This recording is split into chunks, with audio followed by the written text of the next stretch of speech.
So I wanted to talk to you about how I got signs and symbols from my guides. Now, a lot of the times you're looking for synchronicities if you don't know when to trust within your intuition and your gut feeling, right? A lot of the time intuition is going to be coming from your stomach. But if there are times when you need a message really quickly from the guides and you're not really sure how to do it, you can set up a system with them. I call it Spirit Dictionary. This is also the way that you do mediumship and how I teach mediumship. So it's a little tippity tip. Anyways, so what you do is you set up a system like, so every time I see yes or no, I decided to do my yes or no's easy because there's primary colors within everything. There's 3 main primary colors in everything, right? So, yes is red, blue is no, yellow is maybe, all right? So what I'll say is I'll be like, Spirit, should I have green eggs and ham today? And then if I open my eyes, or the first color I lock into, this is my dirty clothes, but first color I see, you see blue.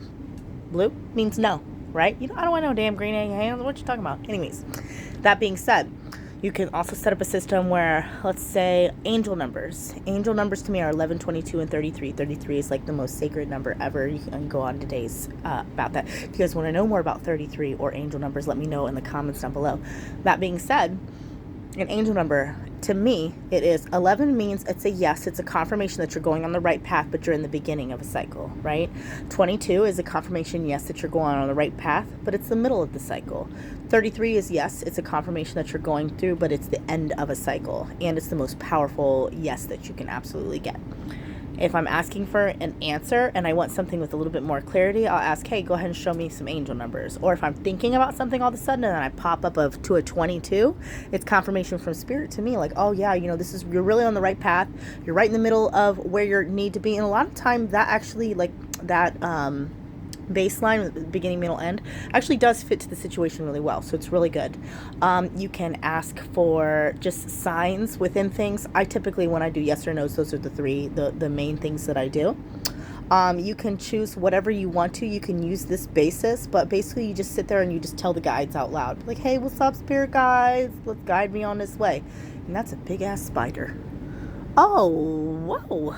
Anyways, hold on. But yeah, that's a really easy tip that you can do. The more and more that you practice this, the more and more you create a spirit dictionary.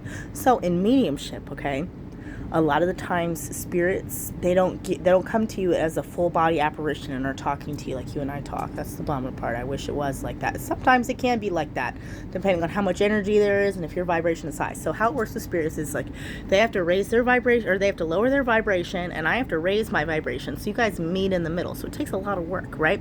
That being said, you'll be sitting there. You want to have your legs uncrossed, so that way you can channel energy easier. And sometimes you can have a pen that helps flow. So sometimes I just do drawing and stuff like that. But that being said, you want to create a spirit dictionary with your spirit guides. And this is great. This is one of the topics I talk about in my course, my manifestation course. Or I'm sorry, my my psychic medium development course. But that being said, you basically sit there and you create a spirit dictionary. So every time, let's say you see a baby, you see like a woman coming in. This is one of my examples. It could be one of the loved ones and they're holding a baby like that, right? That's my symbol for they held a baby before they left, or after they had left, like before the baby went into the world, right? And so like while let's say your sibling is pregnant, you say, oh, your grandpa or grandma held the baby before it was born, letting you know that they were taken care of in spirit like that. Or let's say they're a smoker, right? I'll get flashed a cigarette. That's an easy thing that you can do, right?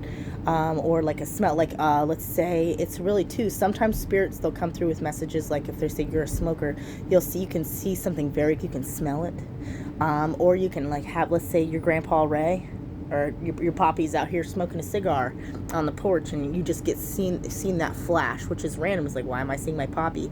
But sometimes that's a symbol of a grandfather coming through who smoked cigars. So it's all about learning how to do this interpretation. It's really important to follow that. But the reason it takes so long to do mediumship is because you're just learning those signs and symbols and learning how to connect with your guides. The more and more you learn that, the more and more your muscle works within your brain. You get into that theta brainwave state and you'll be able to communicate with spirits better. But you can use that in everyday life, even if you don't want to do mediumship. Like I said, with the yes, no's, maybes, spirit number, angel numbers, which is very good. Anyways, that's all I have to say to you. I hope y'all have an amazing day. If you want to buy my psychic mediumship development course, the link will be in the bio. Okay, bye.